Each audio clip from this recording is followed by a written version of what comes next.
Hey, everybody. Welcome back to the A-Side. I'm your host, Whole Lotsany Red Tano here, and today I'm finally bringing you my review of Whole Lotta Red, the newest Playboi Carti album that dropped on Christmas. And I know I'm super late, but how exactly am I supposed to review an album like this? And that's why it's so late, is because I couldn't find necessarily the right words to say in a lot of these places because this album, not only because it's so polarizing, but it's so different. It's something so new for this genre. It's so kind of revolutionary and boundary pushing that I find it hard to put into words kind of what this album is. And the effects of what it's going to have in the industry are pretty unknown at this point, really. Um, and it is very polarizing. Some people absolutely love this album, while others absolutely hate it. And I think I know why. And I'm going to get into that. And we're going to get into how I feel about this album, of course, in this review.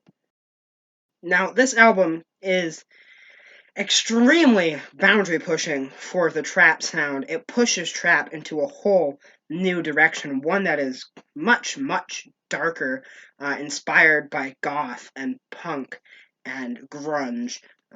It's very aggressive as well, not only in the production instrumentals, but also Carti's performances. His inflections are crazy on this album. There are some points where they're so aggressive and so angry where it almost sounds like it's straining his voice. Not almost, it is straining his voice, and I think that would be a turnoff for a lot of people. Personally, I enjoy it. It's very interesting and new for the sound. It brings it to a whole new kind of emotional level that trap has never been at before. It feels like there's some kind of substance to it, even though that substance is based in almost pure anger and just aggression. You can really hear this on the track Metamorphosis. I think this is the best example of him kind of pushing his vocal inflections to such a point of aggression where it's straining and hurting his voice. I got a brand new swag, metamorphosis. You can really kind of hear almost like pain in his voice. And like I said, it's not a bad thing. It gives this album a certain substance and makes it, like I said, helps bring that more aggressive kind of goth, punky, grungy trap sound out. And like I said, really kind of pushes the boundaries of this genre so much. And while we're on the subject, I want to comment on the song Metamorphosis itself. This song is pretty great. It features Kid Cudi, and of course he has those amazing ethereal hums that he always does. But then the hums kind of intertwine with the electronics on this beat, and Carti starts rapping over them in a pretty amazing moment. And this track is just pretty solid through and through. Like I said, I love the inflections. I love the Cudi feature. I love how he starts rapping over the hums. This is one of the most aggressive songs on the album, at least through Carti's performance-wise, and I absolutely love it. Now, of course, not the entirety of this album is heavy, aggressive, kind of beats like that. There are some more chill, laid-back, watery moments that can be really pretty in places, such as Beano or Control. Control, especially.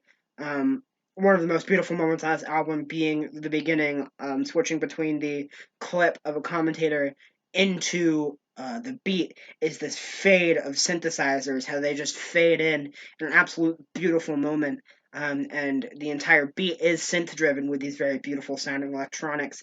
And it's something I fuck with quite a bit. I think the song is very beautiful, at least for the trap sound, and especially on this album, kind of in the contrast to the more aggressive, heavier moments. I think it just works out pretty well in a very pretty moment on this, like I said, more dark, aggressive album. So it's not all doom and gloom all the time. Of course, not only is the sound dark, but lyrically, it's also a very dark album as well, at least in the implications there are in these lyrics. Carti describes a lifestyle beyond hedonistic on this album. And I think opening track Rockstar Made really sets the stage for this, how he's talking kind of about how he is made for the rock and roll lifestyle of sex, drugs, and rock and roll. He doesn't need to settle down or waste time getting with a girl, getting a connection, getting his heart broken. He doesn't need to waste his time. He is rock star made to live this life. of, like I said, sex, drugs, and rock and roll, partying all the time. He brings up using like drugs, especially codeine and cough syrup, all the time, without the implications on his health or body or lifespan. He throws out all consequences. He stops caring about it because this album is so kind of cynical, to the point where Carti is just over everything, over any implications, over any consequences. He stopped caring completely. He's become so cynical and nihilistic. But it's very dark, like I said, especially on its implications.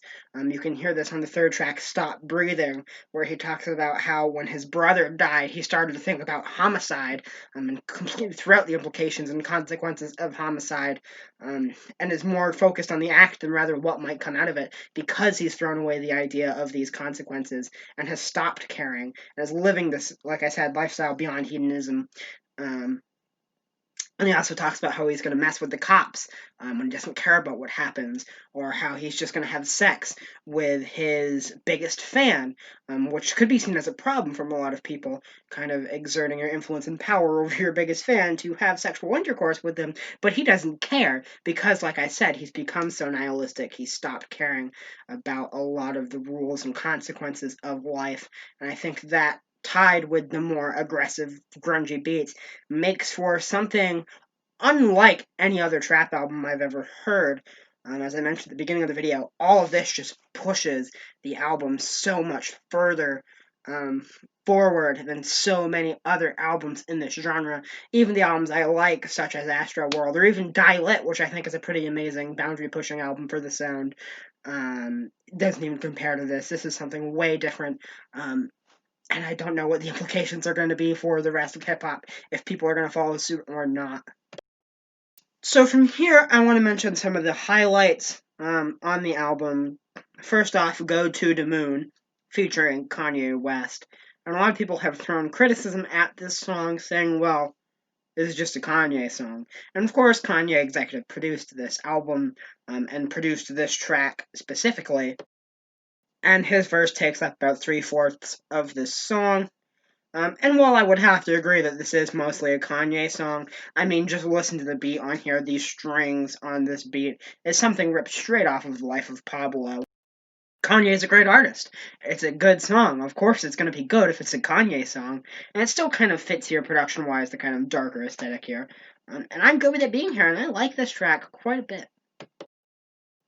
I have to, of course, mention the hypnotic Jump Out the House with this entrancing beat and the repeated chants from Carti of jump out the house, jump out the house, jump out the house. It just kind of gets to you, in the best way possible. Like I said, hypnotic is the only way to really kind of describe a track like this, but it's just great. Of course, I mentioned Metamorphosis being a particularly good track before, with the Cuddy feature and the great inflections. Vamp Anthem is another particular one of my favorites on this track. Once again, it very kind of shows the reckless, beyond hedonistic lifestyle that Carti lives, talking about gang affiliation and just doing whatever he wants with his life without really caring about the consequences or really anything for that matter. But the production on this album is even better, or this track rather, is even better. How it takes box toccata and fugue, which is associated with a lot of like horror movie scenes, and then flips it into this beat that's just so energetic, and it's just a banger of a song. Probably the best beat on the album, in my opinion, or at least one of the best beats on this album, and it just goes hard as hell. This is the track, if you track out any from this album, I highly recommend this one, just because how it takes that toccata at the beginning, the da-na-na, da-na-na-na, and then flips it into this banger of an aggressive trap goth beat. Is just amazing in so many ways. And of course, pulling from goth not only the musical influence, but rather the kind of art direction and gothic styling of those kind of early horror movies, the kind of gothic aesthetic that you would get from like a Frankenstein or an original Bela Lugosi Dracula. So just a cool little detail to throw in there, that just makes the song and overall the album that much better. The last track I'm going to mention is On That Time, which is the most aggressive and heaviest and loudest and grungiest and slimiest, sludgiest beat on this album. It is loud and aggressive and it's amazing. I love the beat on this song. It blows me away every time. This is everything I could have wanted out of a Whole Lotta Red track, especially for the aggressive, kind of emotional, not even really emotional, just angry highlight of this album. This is as aggressive and angry as it gets, and it's amazing. And those are a lot of the tracks I wanted to point out. King Vamp is a really good track, too. And I think Feel Like Dying is a pretty solid track to kind of end off. Kind of all this hedonism and anger and aggression and all these feelings of darkness. That being said, I think after King Vamp, this album hits a bit of a lull, and that's my biggest criticism is it does hit a bit of a lull. And here's the thing: this album doesn't necessarily get boring. These songs are not bad. They're not lacking in quality or enjoyment.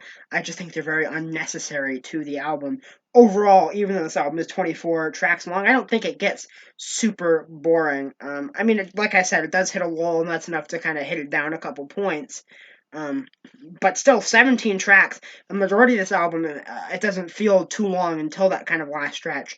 Mostly because a lot of the transitions on this album are absolutely great. There are points where it feels more like a suite of multiple parts rather than kind of multiple tracks on a track listing, almost a la Pink Floyd's Dark Side of the Moon, which I think I'm the first person ever to compare Playboi Carti to Pink Floyd. Honestly, I'd rather listen to Playboi Carti. Don't tell the pretentious music fans that one. Um, but yeah, and the transitions are so good. Sometimes you don't even notice that it goes to the next track.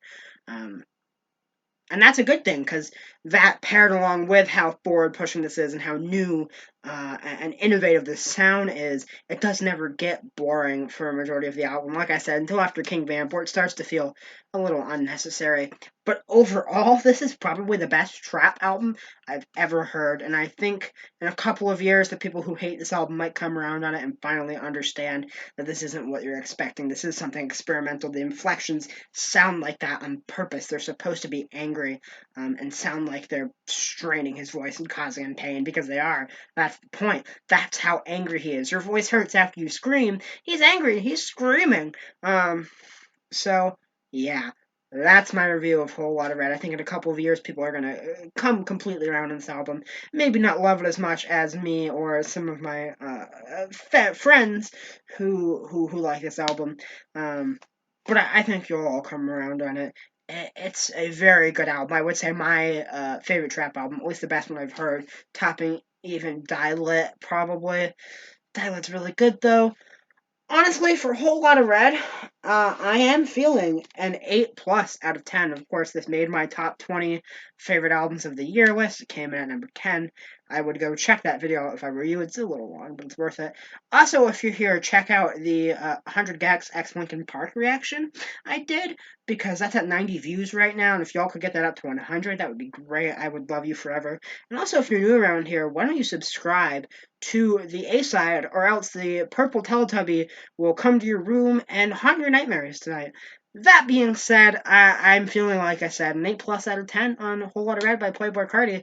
I've been your host, Riley, and you've been watching the A-side. I will see you all next time.